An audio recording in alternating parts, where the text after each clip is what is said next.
Tinutugis ngayon ang isang babaeng nanloob sa magkakaiwalay na bahay sa Navotas City. Kabilang sa mga perang tinangay umano ng suspect, pambili pa naman ng gamot. Nakatutok si Gabriel Gonzalez. Dakong 2:00 ng hapon nitong Lunes, nagpapahinga ang isang senior citizen sa kanyang bahay sa barangay Sipak, Almacen, Navotas.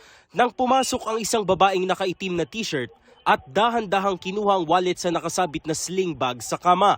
Makalipas ang ilang sandali, ibinalik niya ang wallet sa bag. Sakto namang nagising ang lalaki at ang kasama niya sa bahay. Nakipagkwentuhan pa ang babae saka umalis. Batay sa Facebook post ng anak ng biktima, natangay ng babae ang 2,000 piso mula sa kanilang bedridden na tatay. Pambili raw sana ito ng kanyang gamot.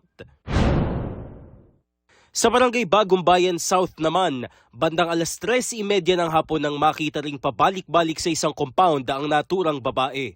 Pumasok siya sa isang bahay at agad ding lumabas.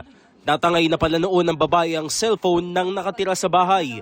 Ayon sa pamangkin ng biktima, nagulat ang kanyang tiyuhin nang makitang wala na ang charge niyang cellphone. Siguro naka-9 miss call ako dun sa phone niya, wala. Tapos pumunta po ako sa kapitbahay niya na baka pwede po kung maano po yung CCTV nila. Nagulat kami, babae. Tapos sabi ko, hindi pamilyar. Ipinost niya online ang litrato ng babae para matuntun. Nagulat daw siya na may iba pa palang nabiktima ang babae. Kasi may nag-reach out po sa akin na ibang naging victim niya, may sakit po yung tatay nila, bedridden. Meron naman daw pong 18,000, worth 18,000. Tapos yung nanakawan niya din po, may sakit din, pambili din ng gamot po. Hindi raw kilala ng barangay ang babae. Hindi ho talaga nila nakita kung taga rito yan o ano. Parang masasabi po talagang dayo siya. Pasado 4:00 naman ng hapon, nahuli ka man parehong babae na pumasok sa bahay mismo ng chairman ng barangay Bagong Bayan North.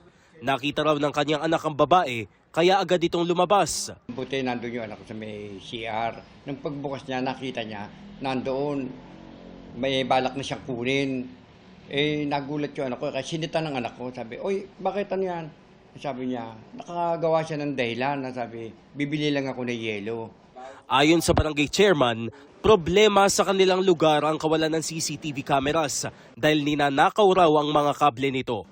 Ayon sa pulisya, nagsasagawa na sila ng investigasyon para matukoy ang pagkakakilanlan ng babae. Siguro, buti pa sumuko na siya. Mas mahirap pa kung mahuli yan siya sa akto na nagnanakaw, na maaari siyang mapatay o madumog. Gabriel Gonzalez, Nakatutok, 24 Oras.